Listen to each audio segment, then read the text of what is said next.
Oke. Tadi suara saya terdengarkan ya?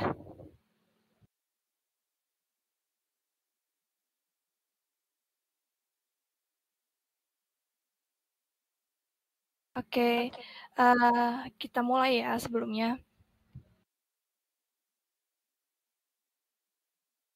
Izin saya mau share screen terlebih dahulu.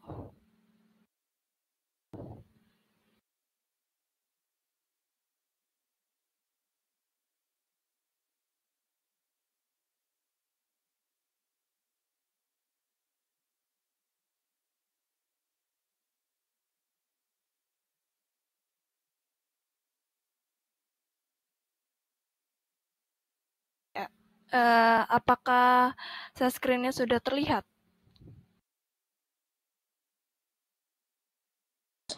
Sudah. Ya, baik. Terima kasih. Saya mulai ya terlebih dahulu.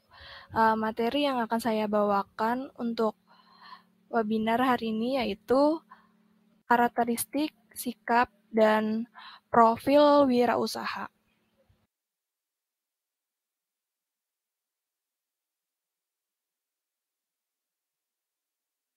Oke, karakteristik pribadi wirausaha menurut David McClelland, yang pertama itu memilih resiko moderate, sesuatu yang ada tantangannya namun dengan cukup kemungkinan untuk berhasil. Lalu yang kedua, mengambil tanggung jawab pribadi atas perbuatannya. Artinya, itu cenderung mencari kambing hitam atas kegagalan atau kesalahan yang biasa dilakukannya. Lalu yang ketiga itu mencari feedback tentang perbuatan-perbuatannya. Lalu yang keempat, berusaha melakukan sesuatu dengan cara-cara baru. Selanjutnya,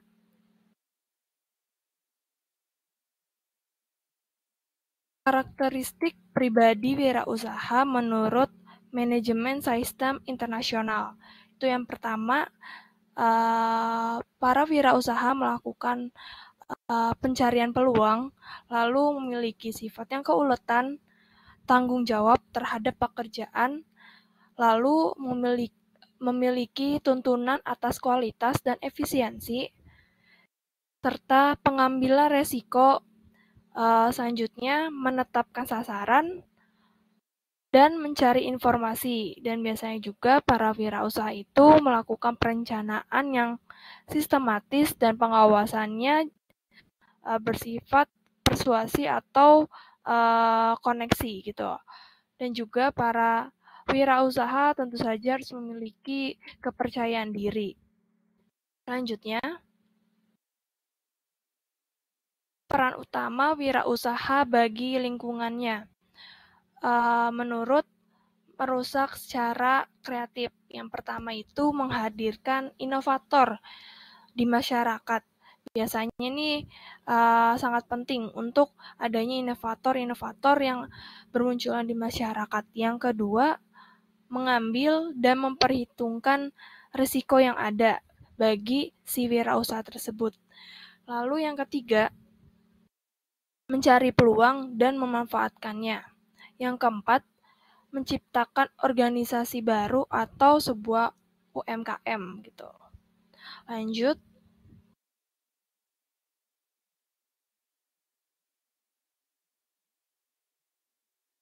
Oke.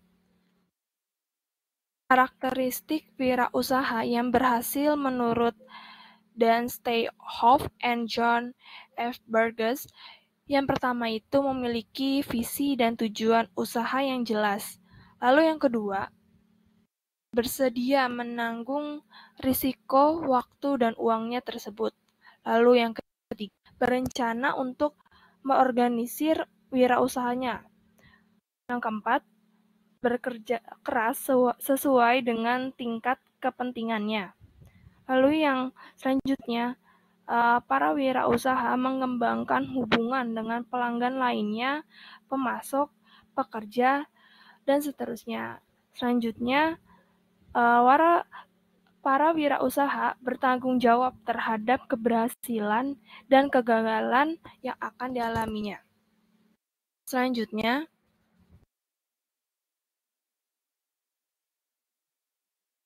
Ini ada beberapa kemampuan yang biasanya dibutuhkan untuk para wirausaha. Yang pertama, kemampuan teknis. Wajib ini biasanya dimiliki untuk seorang wirausaha karena kemampuan memimpin manajemen keuangan, dan organisasi, komunikasi baik lisan dan tulisan yang baik, serta mampu mengambil keputusan.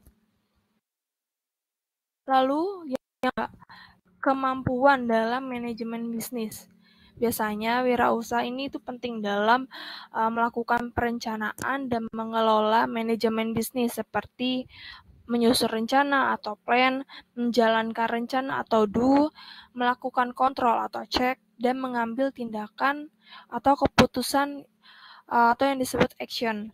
Biasanya ini akan ditambahkan kemampuannya untuk mengembangkan jejaring sosialnya. Lalu yang ketiga, kemampuan pribadi atau attitude.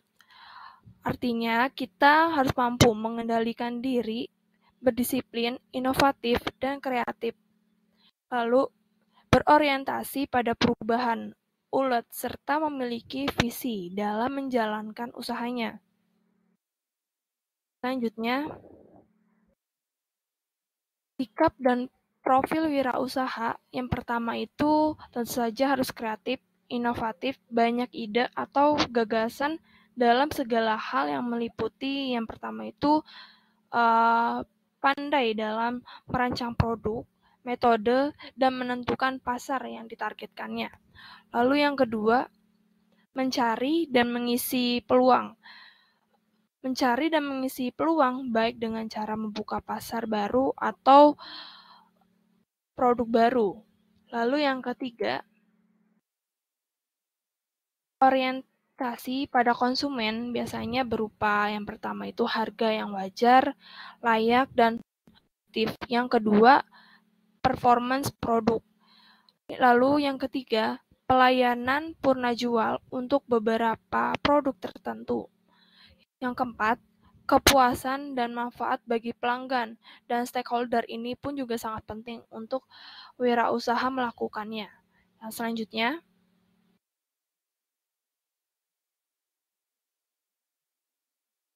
sikap dan profil wirausaha. 4.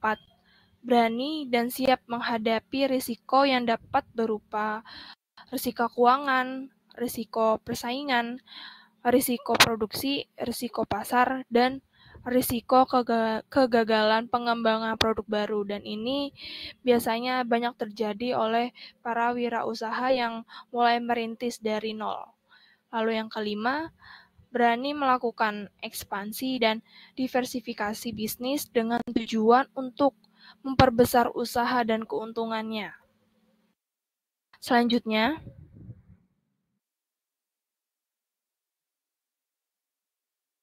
profil wirausaha yang sukses menurut John E. Wells dan Jerry F. White. Yang pertama, tentu harus sehat rohani dan jasmani. Yang kedua, ada kebutuhan mendasar untuk mengendalikan dan mengarahkan. Lalu yang ketiga, percaya diri. Yang keempat, tidak pernah berhenti beraktivitas. Yang kelima, kewaspadaannya tinggi. Yang keenam, realistis. Yang ketujuh, kemampuan membuat konsep yang hebat. Yang kedelapan, kebutuhan yang rendah atas status. Yang kesembilan, pendekatan yang objektif terhadap hubungan interpersonal. Yang kesepuluh, emosi yang stabil. Lalu yang ke-11, senang pada tantangan, bukan sebuah risiko. Selanjutnya, sifat-sifat wirausaha menurut B.N. Marbun.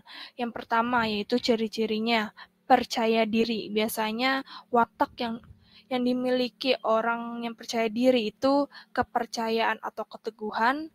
Yang kedua, ketidaktergantungan atau kepribadian yang mantap. Lalu yang ketiga itu optimisme. Lalu ciri-ciri yang kedua, berorientasi tugas dan hasil. Orang yang memiliki ciri-ciri tersebut akan memiliki watak yang pertama, kebutuhan atau haus akan prestasi. Yang kedua, berorientasi laba atau hasil. Yang ketiga, tekun dan tabah. Yang keempat, tekad, kerja keras, dan motivasinya yang tinggi. Lalu yang selanjutnya, energik, mampu mengambil risiko dan suka pada tantangan. Ciri-ciri yang selanjutnya, pengambil risiko kepemimpinan. Biasanya orang yang memiliki ciri-ciri tersebut mampu memimpin, dapat bergaul dengan orang lain, dan mudah untuk menggapai atau mengeluarkan saran dan kritiknya. Lalu, keorisinilan. Orang yang memiliki sifat tersebut biasanya memiliki watak yang inovatif, kreatif, fleksibel, ataupun banyak sumbernya, serba bisa, dan mengetahui banyak apapun itu. Lalu yang terakhir, berorientasi ke masa depan. Orang yang memiliki ciri tersebut biasanya pandangannya ke depan dan tidak memiliki pandangannya ke belakang. Lalu perspektif. Selanjutnya, wirausaha Indonesia pun juga memiliki kelemahannya. Dan ini menurut Hedi Rahman RP.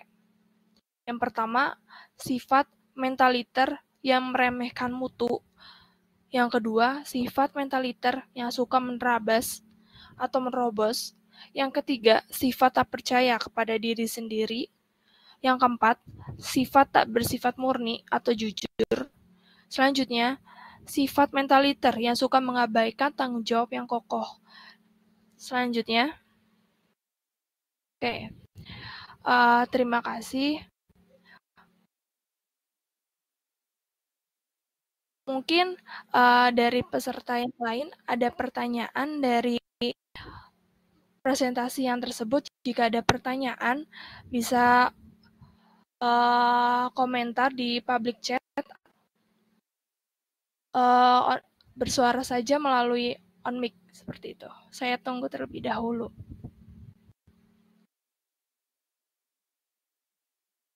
Izin bertanya, Kak.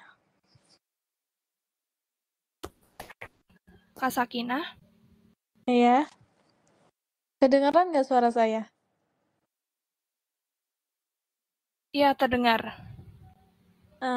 Pertanyaannya, tipe kepemimpinan, bagaimana cara menempuh, mengetahui kita termasuk tipe kepemimpinan yang mana? Itu, seperti itu, Kak. Terima kasih. Baik, terima kasih untuk pertanyaan Kak Sakinah. Mungkin pertanyaannya ditampung terlebih dahulu. Mungkin teman-teman yang lain, apakah ada pertanyaan? Bisa berkomentar di public chat, silakan. Saya tunggu terlebih dahulu.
Iya, silakan Kak Salma. Jika ingin bertanya, bisa melalui on mic atau public chat, silakan.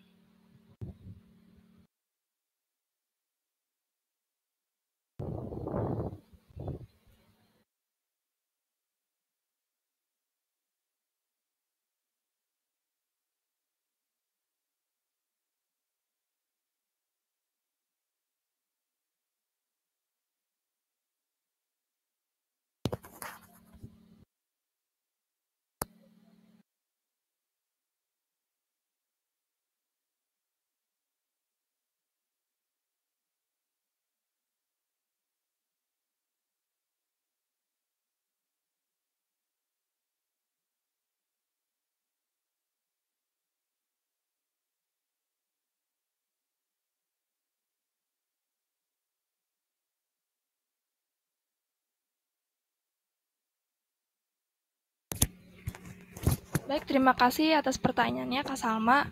Mungkin saya akan coba menjawab pertanyaan yang diberikan oleh Sakinah.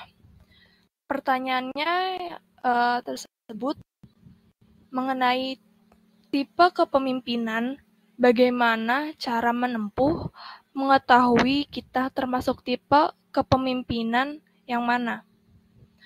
Oke, dari pendapat saya, menurut saya itu sebuah tipe kepemimpinan yang dimaksudkan itu harus mengetahui seseorang berada di tipe kepemimpinan yang mana. Namun, pembahasannya di sini dimaksudkan agar setiap pemimpin dalam berwirausaha itu dapat memiliki semua tipe-tipe kepemimpinan tersebut.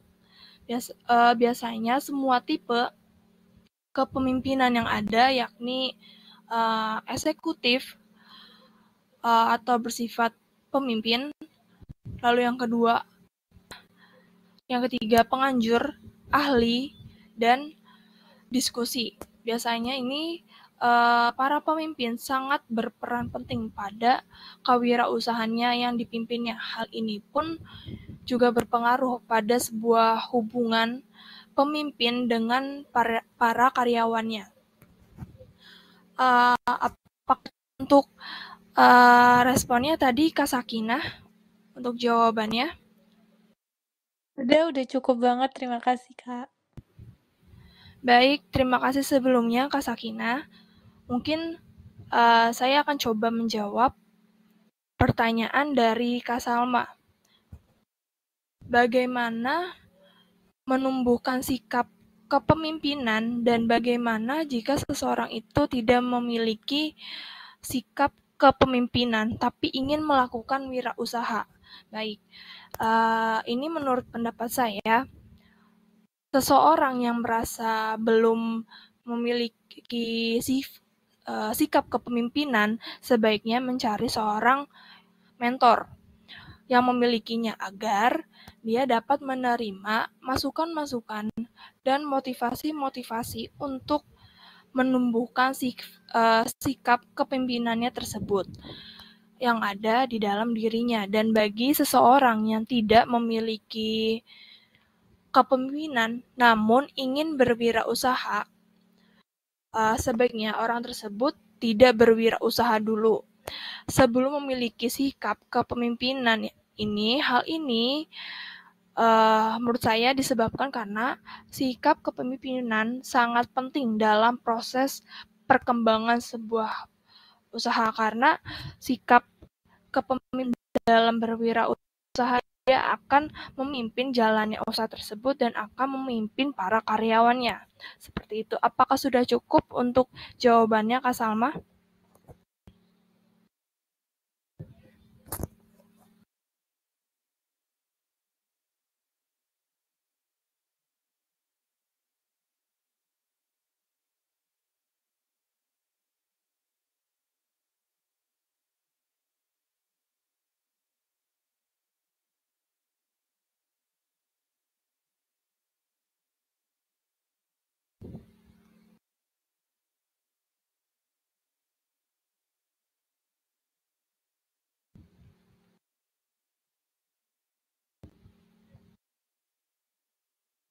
Baik, ada pertanyaan dari Kak Putri.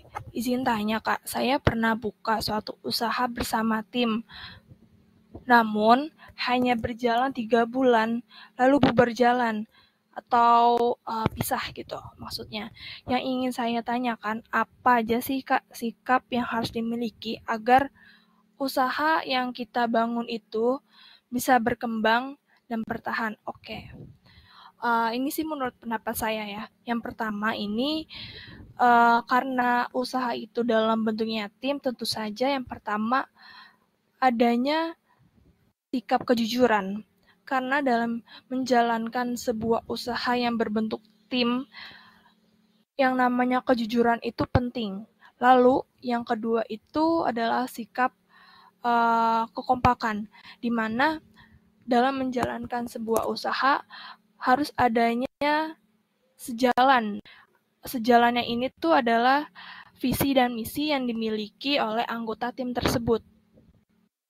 Lalu yang ketiga, ini menurut saya yang paling penting, bisa menerima adanya sebuah perbedaan pendapat. Nah, karena banyak di para perintis-perintis yang dalam membentuk sebuah tim itu adanya perbedaan-perbedaan pendapat atau sebuah ide, karena ide ini kan banyak gitu ya, dan juga beragam dari tiap orang masing-masing, dan juga kalau misalkan ada satu orang yang tidak setuju mengenai ide tersebut, mungkin mereka akan langsung gitu. Tapi jika di salah satu tim tersebut menerima adanya perbedaan dan siap melakukan sejalannya sebuah ide tersebut, insya Allah sebuah tim itu akan terus berjalan dan tetap awet. Seperti itu, Kak Putri. Apakah jawaban saya sudah cukup? Sudah jelas?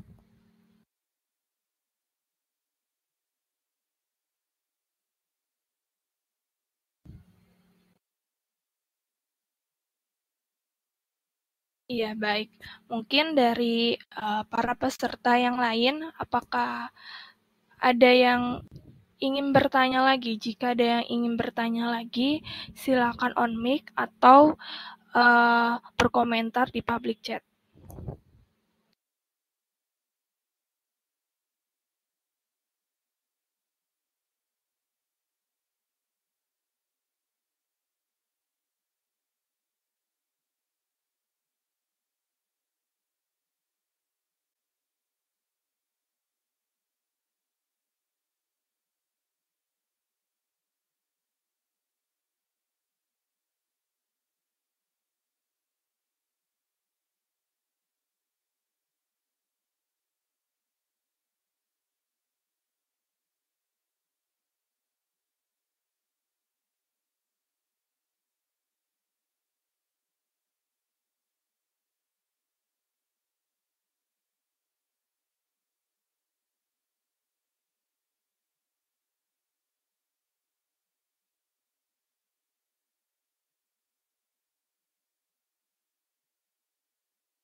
Oke, mungkin tidak ada yang bertanya lagi ya untuk sesi presentasi tersebut. Selanjutnya mungkin saya tutup untuk webinar pada hari ini. Terima kasih untuk para peserta dan teman-teman yang sudah meluangkan waktunya untuk hadir pada webinar hari ini. Saya Sabrina Azara selaku peserta MSIB PT Bisa AI Program Blockchain pamit undur diri. Wassalamualaikum warahmatullahi wabarakatuh. Waalaikumsalam warahmatullahi wabarakatuh.